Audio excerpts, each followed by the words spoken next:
buen día tengan todos mis colegas y amigos que nos hacen favor de seguirnos en este canal de YouTube, en donde estamos tratando de resumir algunos puntos de la reforma fiscal para el 2020 y que son de aplicación inmediata, y para que queden un poquito más claros, ya que hay muchas dudas entre el colegiado, todos los colegas contadores. El tema del día de hoy, hubo una modificación, una adición, el artículo 5A en el Código Fiscal, el cual se refiere a lo que es la razón de negocios.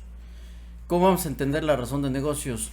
Buscando en la literatura que hemos manejado como contadores durante muchos años, pues sabemos que este tema se ha tocado en normas de información financiera. ¿Y a qué se refiere la razón de negocios? Bueno, como se entiende es que una empresa está formada precisamente para obtener utilidades. Si no tiene utilidades, pues no hay razón de ser, porque ¿qué es lo que esperan todos los socios, todos los accionistas? Obtener una utilidad dentro de la empresa para posteriormente poder decretar unos dividendos o poder estar ahí dentro de la empresa como socios, como trabajadores, obtener un sueldo, un salario, etcétera, etcétera. Entonces hay muchas maneras de que el socio accionista tome dinero de las empresas. Este es el objeto principal de la empresa. La razón de negocio son todas aquellas acciones que se realizan y se llevan a cabo dentro de la empresa, precisamente para conseguir su objeto primordial, que de acuerdo con criterio del SAT debe de estar establecido en el objeto social.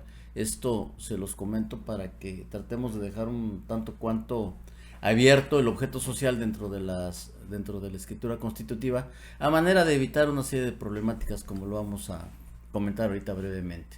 Entonces, el artículo 5A nos indica que los actos jurídicos que carezcan de una razón de negocios y que generen un beneficio fiscal directo o indirecto tendrán los efectos fiscales que correspondan a los que habrían realizado para la obtención del beneficio económico razonablemente esperado por el contribuyente.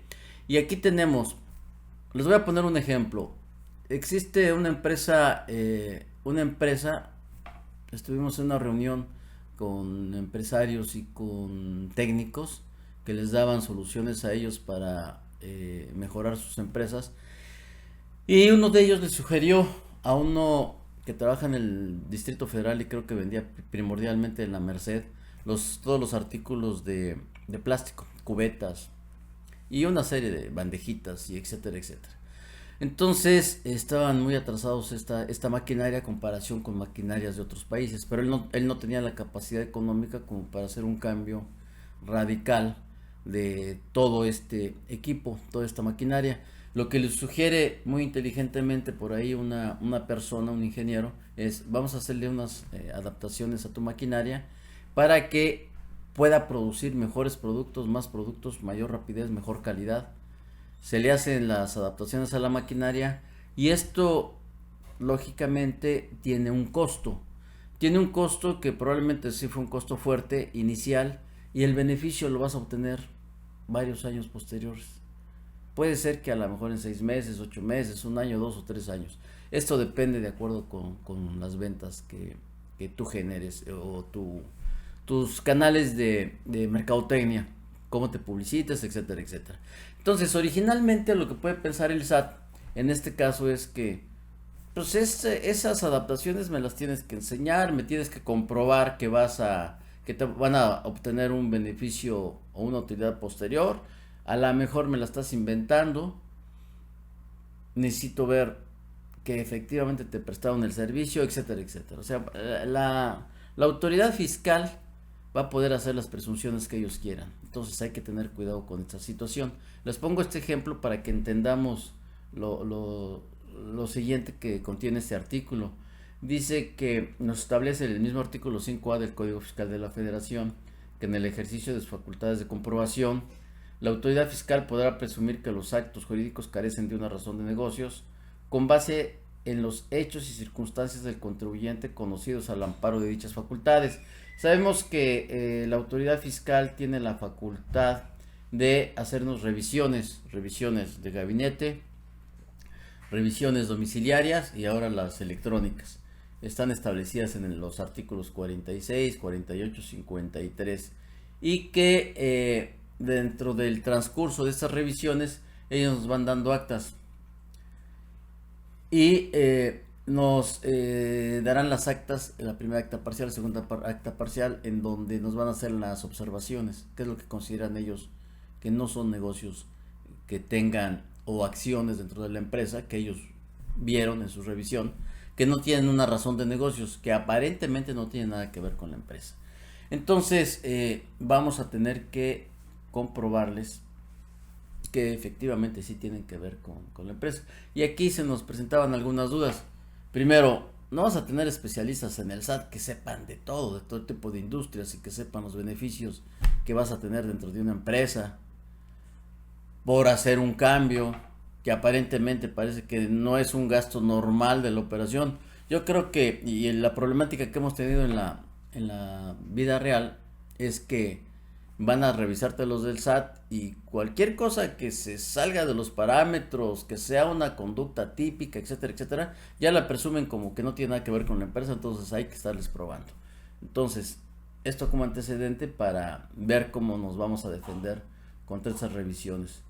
Entonces, la autoridad fiscal podrá presumir, salvo por prueba en contrario, que no existe una razón de negocios cuando el beneficio económico cuantificable razonablemente esperado sea menor al beneficio fiscal. Adicionalmente, la autoridad fiscal podrá presumir, salvo prueba en contrario, que una serie de actos jurídicos carecen de razón de negocios cuando el beneficio económico razonablemente esperado pudiera alcanzarse a través de la realización de un menor número de actos jurídicos y el efecto fiscal que estos hubiera sido más gravoso. Entonces, ahí hay algunas situaciones un poquito complejas, un tanto complejas, porque van a tener que hacer ellos una evaluación. A ver, si hiciste este acto jurídico y te ahorraste tanto de impuestos, pero hiciste muchos, hubieras hecho menos y obtienes el mismo beneficio fiscal, entonces estas conclusiones a los que llegue la autoridad son los que vamos a tener que atacar y vamos a tener que ver la manera de cómo nos vamos a defender. Y también este artículo 5A nos indica que se considera que existe un beneficio económico razonablemente esperado cuando, atentos a esto, las operaciones del contribuyente busquen generar ingresos, reducir costos, aumentar el valor de los bienes que sean de su propiedad, mejorar su posicionamiento en el mercado, entre otros casos. Para cuantificar el beneficio económicamente razonable esperado, se considerará la información contemporánea relacionada a la operación objeto de análisis, incluyendo el beneficio económico proyectado, en la medida en que dicha información esté soportada y sea razonable. Para efectos de este artículo, el beneficio fiscal no se considera como parte del beneficio económico razonablemente esperado. En el ejemplo que les estoy anotando, que les di hace un momento de hacerles algunas adiciones a la maquinaria para producir artículos de plástico, cubetas, bandejas, contenedores, etcétera, etcétera, a lo mejor hasta los tinacos de agua Rotoplas, se hace una inversión bastante fuerte. Entonces, cuando como contadores o como cabezas de las empresas se hacen este tipo de decisiones, se toman, haces un estudio. Haces un estudio en donde determinas cuánto va a ser tu inversión, en cuánto tiempo vas a alcanzar algún beneficio, se te van a incrementar las ventas, en qué porcentaje o en qué montos, etcétera, etcétera. Entonces la recomendación es, cuando se haga este tipo de situaciones, guarden esos estudios porque nos van a servir para que en caso de que la autoridad nos diga, este no tiene razón de negocios, pues ahí tenemos todos los elementos para demostrarlo. La otra es que en este mismo artículo nos hablan de que la recaracterización de un pago o actividad, un cambio fiscal de régimen fiscal, entre otros, que ellos no van a decir, bueno, esta cuestión te la voy a recaracterizar, pero tú me vas a tener que demostrar que efectivamente tienes razón de negocios y que esta recaracterización tampoco implica una situación por la cual se te puede acusar penalmente. Entonces, bueno, esto da un poco de tranquilidad porque ya vemos que para los contadores todo es pena legal. ¿Y qué más les puedo decir? En el caso de no recibir, entonces, ustedes van a tener un plazo de 2 meses contados a partir de la prestación del caso por parte de la autoridad fiscal para comprobar y dar todas las pruebas que efectivamente lleguen a la conclusión o hagan pensar a la autoridad que efectivamente la acción que ellos nos están observando y que ellos quieren recaracterizar como una acción que no tuvo razón de negocios, los convenzamos de que sí la tiene. Entonces, los elementos es guardar si tenemos algún plan de negocios, si se hizo algún presupuesto de ventas, algún presupuesto de egresos para los cambios en el ejemplo que les puse de la maquinaria. Segundo, pues yo creo que hasta que hay que tomar fotos de los cambios que se le hicieron a las maquinarias y vamos a poder comprobar también con nuestros control de producción cuánto estábamos produciendo y qué tipo de artículos estábamos produciendo con la maquinaria antes de las adaptaciones. Todo este tipo de información es muy importante que la estemos guardando. Entonces, ahí el tema de razón de negocios, artículo 5A Código Fiscal de la Federación. Espero que haya quedado claro. Como este ejemplo hay muchísimos más en la práctica y estamos a la orden para cualquier duda. Les agradezco el día de hoy la atención y nos vemos en el próximo video. Gracias.